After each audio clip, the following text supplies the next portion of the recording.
So now we're going to do part 4 in this chapter. It's the exponents. You know it from last year, but it's better to review it. So first you need to know how to read this one. This one is not x power 3. Be careful. You cannot read it power. 5, all the answer is the power. And it means the answer of 5 exponent 3 is the power. This is, its power is, the answer is the power. And if you do 5 exponent 3 on the calculator, it will give you 125. And the power of this one is 125. 5 is the base, 3 is the exponent, and the answer of this one is called the power, okay? So 125 is equal to 5 cubed means that 5 exponent 3 is the exponential form of the 125. Okay, it's not that much hard. How do you do it? Akid 5 times 5 times 5. Let's go to the rules. The first rule, the multiplication power. It's very important. When you are multiplying two numbers, they have the same base but different exponent, we add the exponent. Just you need, when you want to take note, just write the rule xm times xn equal xm plus n plus an example. This is my example. 2 exponent 6 times 2 exponent 3 is 2 exponent 6 plus 3, so 2 exponent 9. You can stop here or find the final answer if I asked you. Okay, but if I told you write it in the form of an exponent, you keep it 2 exponent 9.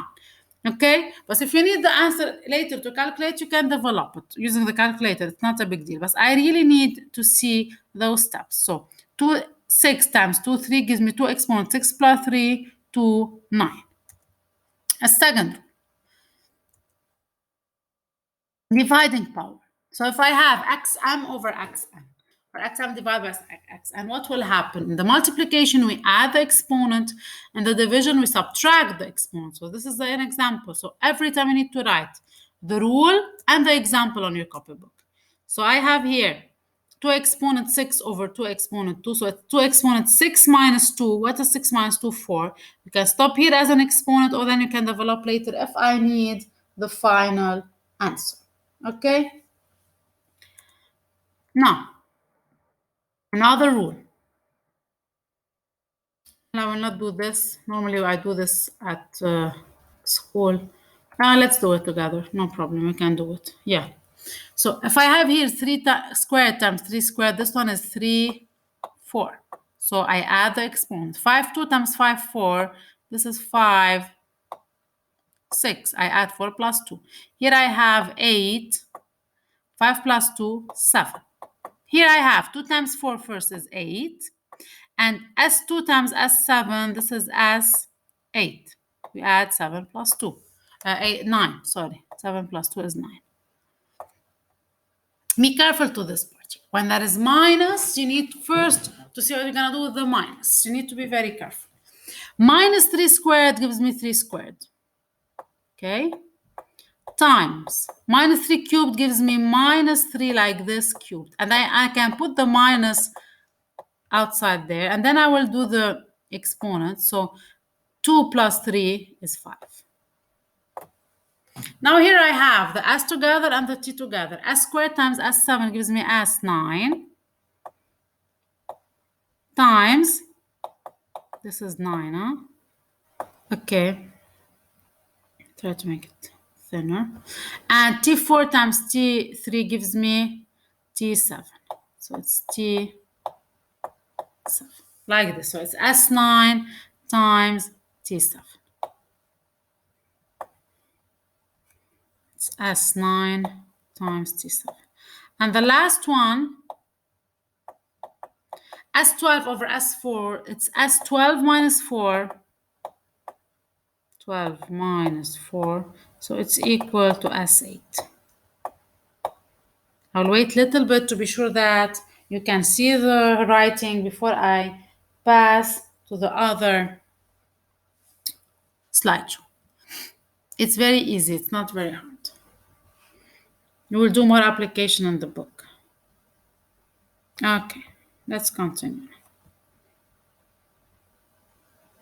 Okay, the last one also is 9 minus 5 gives me 3 to the 4. Part 3, power of a power. Also, it's a rule. If I have x exponent, m exponent, n gives me x exponent, m times n. What does it mean? I have an example here. 5 exponent 3 to the 2. So it's 3 times 2, it's 6. It's not 5, it's 6. There is a small mistake here. It's 6, okay? So 5 to the 3 to the 2, it's 5. 3 times 2 is 5 exponent 6.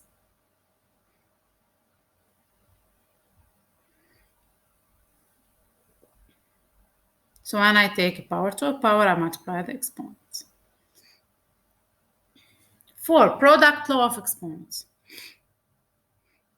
Just write the rule, huh? X times y exponent n. It means it's x exponent n times y exponent n. To get it, let's do an example. A times b squared, so it's a squared times b squared. Okay? You cannot do this rule for the addition. Be careful. Some of you will do it for the addition. It's wrong for the addition. Let's go to another rule. Quotient law. Also, it's the same. If I have x over y exponent n, so it's xn over yn. Same. If I have, for example, 2 exponent 4 over 3 exponent 4, I can write it 2 exponent 4 or 3 exponent 4. This is the exponent form, and this is the final answer if I need it. Not all the time you need to develop the answer, especially if you have big exponent over exponent 10, exponent 12. No need to develop. Let's do this. Those.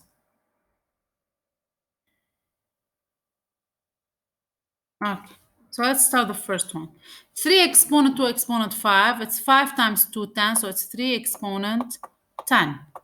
This is a exponent 4 times 3, 12. Be careful here.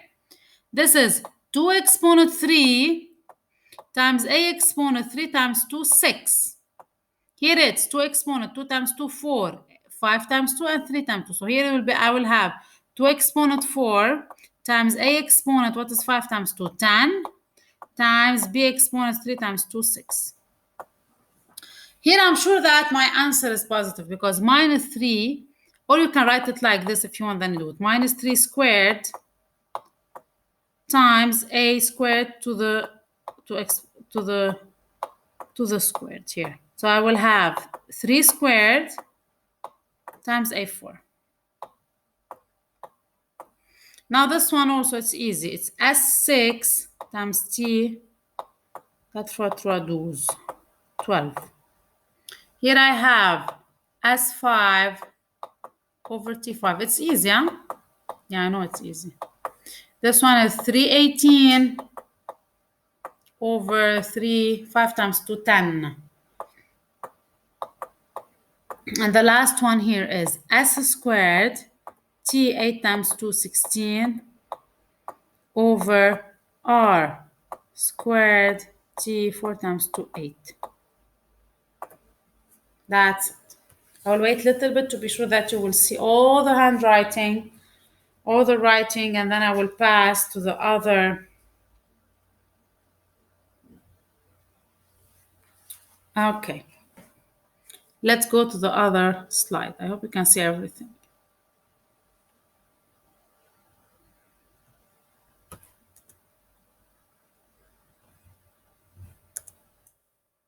Now, 6, negative low exponent. This is very important.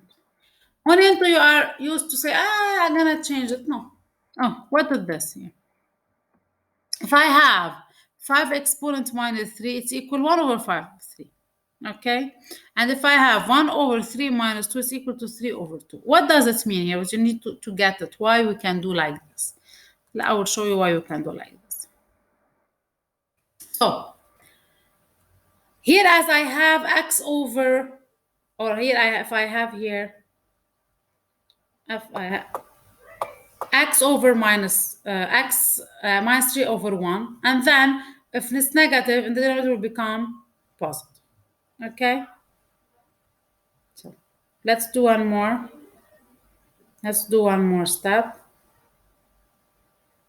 This is very easy. Any number exponent 0 is 1. Any number exponent 0 gives me 1. Okay? That's it.